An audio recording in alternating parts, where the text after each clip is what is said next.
The snowman's shadow, the frost's curse.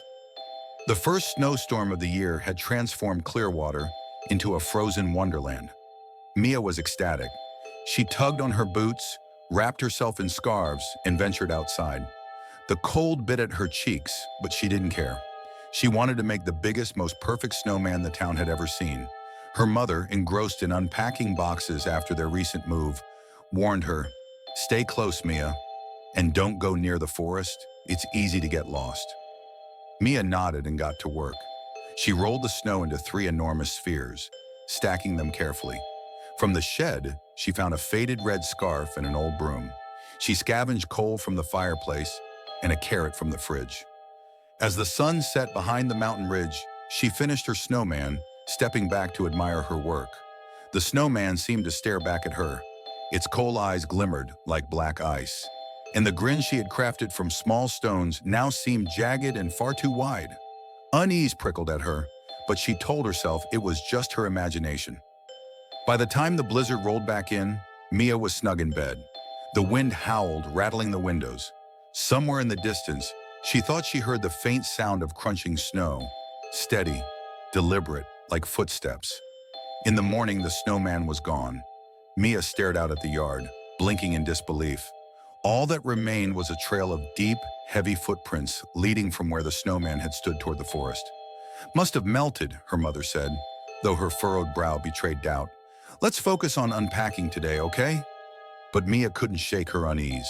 That night, as the snowstorm intensified, she woke to a soft tapping at her window.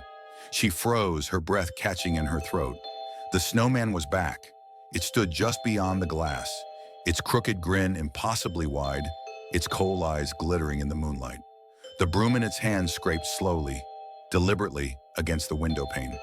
Mia screamed. Her mother rushed into the room, flipping on the light. But when they looked out the window again, the snowman was gone.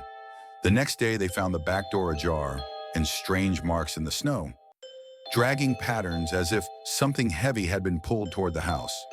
The final night, the power went out completely. The house was plunged into icy silence, broken only by the eerie whistle of the wind.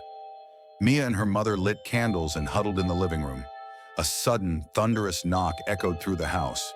It came from the front door. "Stay here," her mother whispered, grabbing a flashlight. Mia waited, trembling, as her mother disappeared into the hallway. The door creaked open, and then silence. "Mom?" Mia called out. No answer. She crept toward the door, the flickering candlelight casting long shadows. When she peeked outside, her heart plummeted. The porch was empty, save for a broom leaning against the railing and the faded red scarf fluttering in the wind. Behind her, the living room grew colder. Turning slowly, Mia saw the snowman standing in the middle of the room. Its grin split its face as frost spread across the floor. Its coal eyes locked onto her. "Time to play, Mia," it rasped, its voice like the crunch of snow underfoot. By morning, the house stood silent and empty, its windows frosted over. 2 new snow figures stood in the yard, one small, wearing Mia's hat, and one taller, draped in her mother's coat. Locals whispered of a curse tied to the forest. It was said that the snow never fell naturally in Clearwater. It was summoned by something ancient, something that hungered for those who dared disturb its domain. No one dared build a snowman in Clearwater again.